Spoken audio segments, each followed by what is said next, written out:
Well, hello. Thank you so much for stopping by. My name is Ciera Payton, and this is my YouTube channel. Now, before we get started, we're going to just stop and take a moment and like this video. And if you haven't done so already, please hit the subscribe button.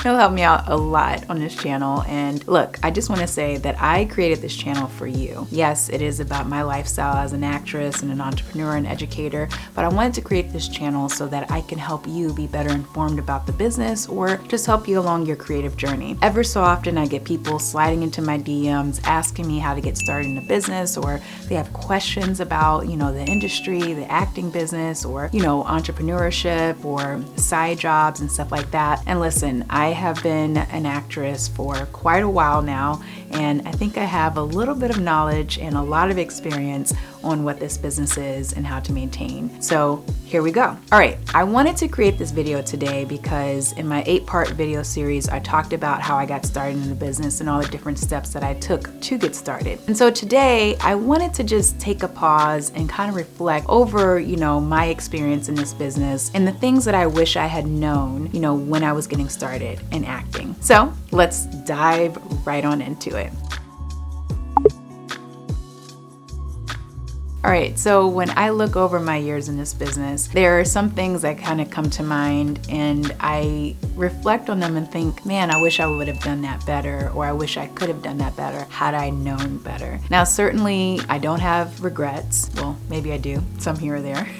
I don't know. I think we all have some moments in our lives where we're like, ooh, why did I do that? And so these are the things that I wish I had known as I was starting out in the business, and I want to share them with you so you have a little bit of knowledge along your creative journey or your journey into the entertainment industry. So number one, not everyone's going to get you. That is the biggest thing that I wish I would have understood very, very early on. So now early on in my career, I didn't really understand what my essence was, what I was presenting whenever I walked into the room. And oftentimes with me not really understanding that, I was very, very easily persuaded into trying to be something else or try to be someone else or try to fit, a box or a mold that, other people wanted me to fit into. I remember very early on in my career, a lot of casting directors and even my reps would be like, oh, you're so mature, like you need to be more girl next door. We need to make you, look like this. And so I, tried so hard to fit into that box. And,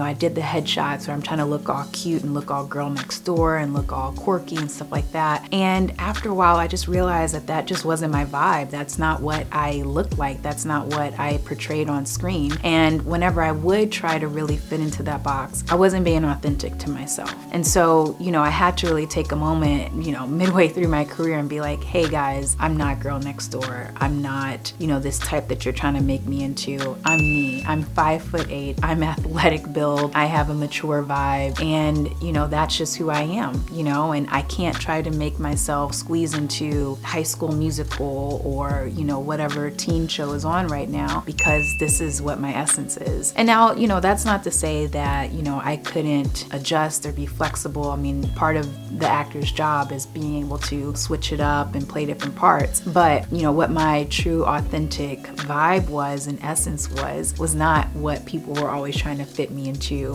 a box of. And I had to really take a step back and learn that and really honor, who I am, what I look like, what people see when I walk into the room. And I'll tell you what, the last thing that people saw when I walked into the room was girl next door or young teenage type of vibe or energy. I've always been told that I was mature for my age, that I have a very woman-like demeanor. I am fun. I, bring a lot of light to the room. But for the most part, I have a very, just more woman-like vibe. And so trying to be that essence and squeeze into something else just didn't work. And so that's the main thing that I learned very early in my career, and wish I would have learned it sooner, that not everyone's going to get you, and that's okay. Just be true to you, be true to who you are. Number 2. Now we hear this all the time, but you are a brand.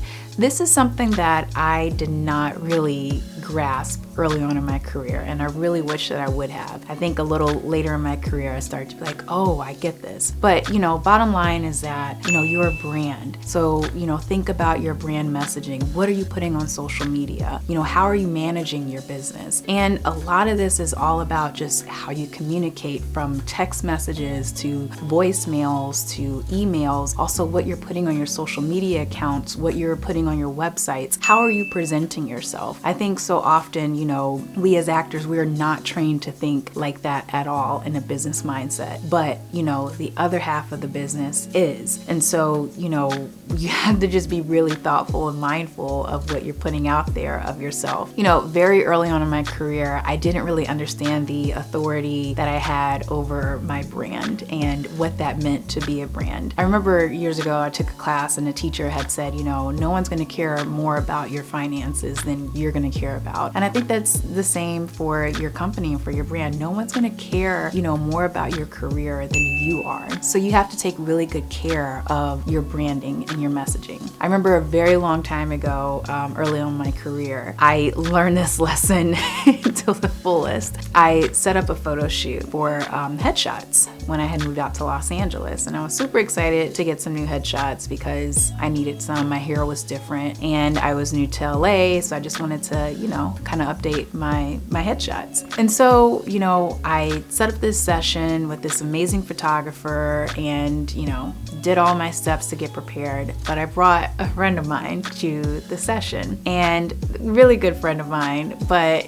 just didn't understand what I was trying to achieve. And so they got there on set and was like, oh, we need to, you need to do this, you need to do this, we need to put you in this shirt, we need to put you in this type of lighting and, do all these different things and do these type of poses. And I was just so like, oh, well, there's somebody who's lived here for a while, they work in the business, like I should definitely go with what they're saying and trust them. Next thing I know, I have these headshots. I'm wearing this like crazy graphic t-shirt. There's like this crazy lighting, harsh shadows. It was just a waste of time and money, and the headshots came out awful. And my agent had called me and she was like, what the heck? What is this? What were you guys doing? And so she was like, listen, go back, just you and the photographer, her assistant, whomever, go back, try to see if she'll do a reshoot with you. And I was like, absolutely. And so that's what I did, and the headshots came out great. And that was just a little lesson for me. Look, of course, you can be open to fashion choices or different lighting, but I think when it comes to, your headshots or your reel or just things that are very, very specific to your career and your brand, you have to trust yourself, and you have to operate in a sense of, hey, what works for you, what works for your brand. And sometimes you could deviate from that and you can be innovative and you can elevate and evolve. But I think, very early on as you're getting started, trust your gut and just care for your brand. Look, you got to think of yourself as Starbucks, Coca-Cola, all those other big major brands, and just really communicate, what that image is, what your why is through everything that you do. And then, down the line, you can be experimental and try different branding messages or, different marketing tactics. But I think starting out, really, really, really mind and operate your acting career as if you are a corporation, as if you are a brand, and you can't fail. Number 3, the in-between times can be very uncomfortable, but they don't have to be. All right, so for actors, for creatives, for freelancers, those times in between gigs can be really, really, really challenging and tough times. For me, very early on, I would get so down in the dumps about those times. I would think, oh my God, am I ever gonna work again? Is this the end? I just used to think that those times were just really tough and challenging and hard times, when really in the reality of it is it's your time to get in alignment with your next role, or just use that time to rest and relax and do all the things that you need to do to be prepared for your next role. And those times, like I said, they're very, very uncomfortable when you're just kind of surfing the unknown and you're like, where's my next gig? Where's my next job? But what I've learned over the years years and what I'm still learning, because it's not an easy thing, obviously, you know, as an actor to be kind of in that space of, am I going to work again? But you have to just really use that time to exercise your faith. And that's what I've been doing, you know, all these years. And just knowing that I'm going to work again. You're going to work again. And I have just learned to just really use those times to just learn a new skill, to rest, relax, practice a lot of self-care, or pick up a new trade or new hobby, or start a YouTube channel. So yeah, the in-between times, they don't have to be tough. They don't have to be a hard time. You can make them really, really good times, and times to just be with yourself and just become a better artist. Number 4. Now this is the same thing, kind of in the same alignment with number 3, but patience is key. I mean, I can't tell you how many times, you know, very early on in my career that I was like, wait, no, I gotta get it now. Like, when is my next job? I gotta do whatever I gotta do to try to get it.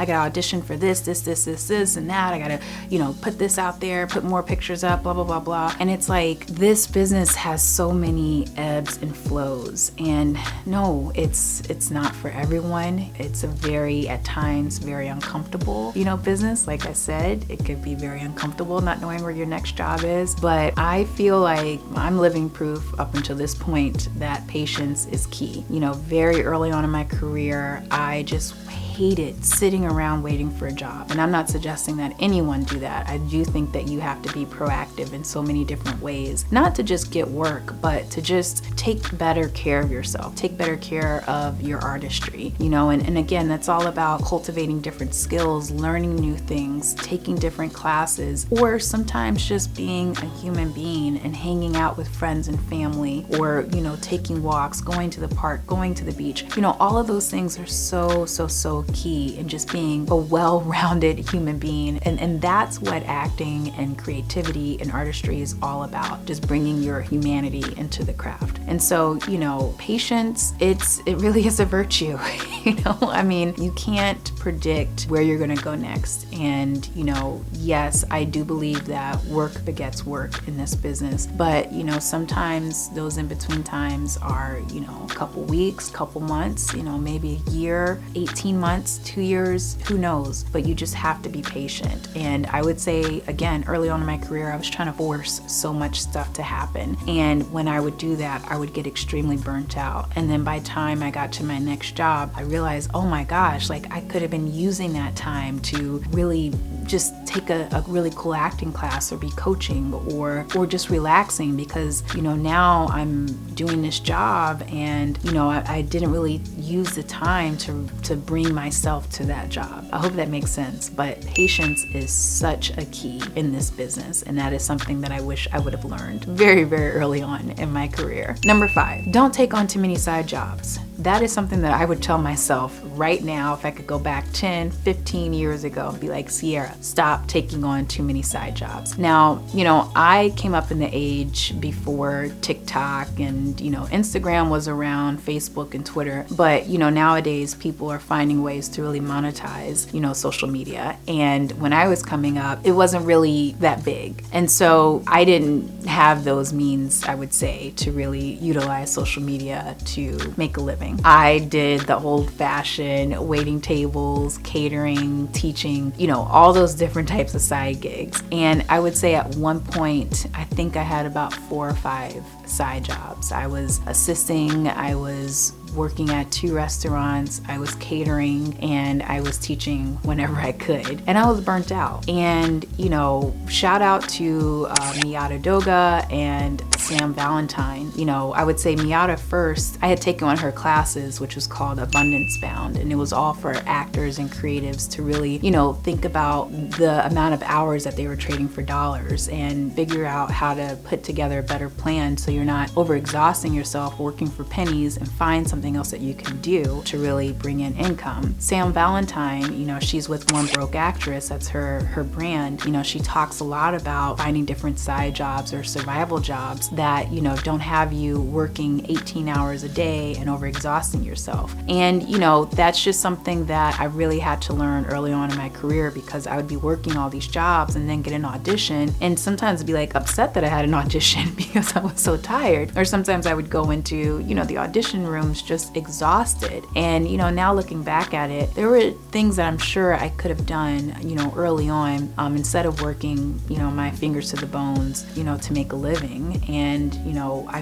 would say around 2013, 2014, I really started to figure that out. You know, I had started teaching more full-time, but I had created my own teaching program. I was doing a summer camp for kids and teaching year-round, and then I had started working for auto shows. Those jobs are very flexible, but they also allowed me to, you know, make a decent income, make a good living, and I wasn't overexhausting myself all the time. So, you know, if I could go back in time, I would tell, you know, little Ciera, hey, chill out on all the jobs, try to find one or two, you know, that can work for you. Number 6, one of the things that I really wish that I would have learned early on in my career is how to protect and maintain my energy. Yes, you know, with the jobs and the work and stuff like that, that's definitely one component. But, you know, one of the other things that I wasn't really aware of or mindful of when I first started out in the business was the type of company that I was keeping. I had met some really amazing people throughout my career. And then I had met some people who would say, we would call them, you know, like energy vampires, or, you know, not really supportive people. And so, you know, looking back at that, I just think it's so important to just, you know, as you're going along your career, you know, to just really mind the company that you keep, the relationships that you get involved, and also mind the type of content and things that you're ingesting. You know, one of the big things that I think about very early on in my career is that I would wake up first thing in the morning and turn on the news. And every morning I would start my day off just like seeing all the bad things that had happened, you know, the previous day, and the bad things that are gonna happen, or doom and gloom of it all. And I would carry that throughout my day, and, you know, just be so sad or just the dumps because, you know, I had carried on that energy of bad news. And I think when I really started to shift my lens and started incorporating a lot of self-care habits like meditating, turning off the news, really minding the company that I was around or the company I was keeping, things started to really shift and change. And I feel like,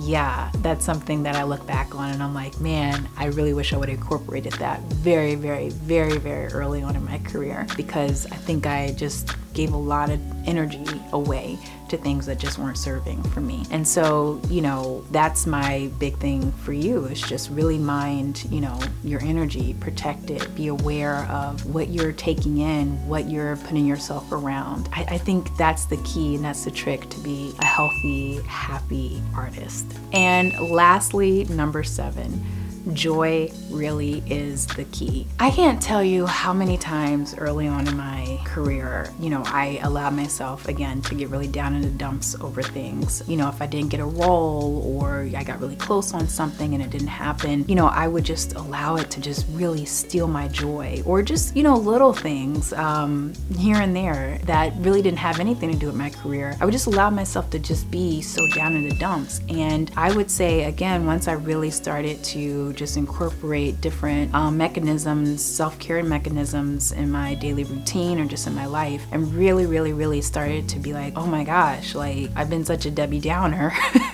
Like, let me bring in the joy. Things just started to change. And so, you know, what I really want you to take away from this video and just all of the things that I'm talking about on this channel is just really hone and cultivate your joy. That's really the true main key to all of this stuff whenever you're pursuing a creative career, and especially an acting career. Look, we all know, we've heard the stories, we've watched the TV shows and documentaries and movies about how tough this business can be, how cutthroat it can be. And yes, you know, sometimes those things feel so hurtful and so personal, but at the end of the day, you have authority and autonomy over your joy, and you have to really secure that and know that no one else can take it unless if you allow them to take it. And so hone and cultivate your joy, and I promise you, if you have that in you, your light's gonna shine so bright, and that's gonna just radiate in any audition, any Zoom room, any callback, any whatever. And and just have that and know that and keep that, and that's going to be the thing that's going to make you soar. And that was, you know, something that I had to learn really, really early on in my career, and I think it's something I really started to develop later in my career, and I can see how beneficial and how much things have changed because of that. And one last bonus I wanted to add here is one of the things that I wish I had known very early on in my career that I started to learn later in my career was that what's for you is for you. You know, no one can take it away from you. I remember so early on in my career praying, wishing, and hoping that I would get this certain role and that role or whatever, and, you know, finding out that I didn't get it and being crushed and heartbroken. But then, you know, I remember the roles that I did get and how easy they were to get. And even I've had experiences where there would be, you know, one or two people who were making the decisions who didn't want me to get the role and fought so hard for me not to get it, and then something miraculously would happen and I would get the role, and then they would come and be like, oh my God, I'm so glad that, you know, you got this role, you know, that we booked you on it or whatever, you know. And so I just think that if I would have really honed that and honored that very early on in my career, it would have saved a lot of heartache, you know. But again, we know, you know, and you know, I mean, rejection is not easy at all, but I think taking on that knowing and understanding that what's for you is for you, I mean, it's just golden, it's key, and nothing else can be against you when that one thing is for you. So those are my 7 things, well, supposed to be 7 things, but now 8 things of things that I wish I had known early on in my career. So if there's anything that stood out to you, or if you have any questions at all, please leave a little comment below in the comment box. I love reading them, and I would love to be able to answer your questions in a video down the line. And please, if you haven't done so already, please take a moment to hit like and subscribe, because it would help me out so much. All right, so I will see you at the next video, and until then, have a wonderful day and take care. Bye.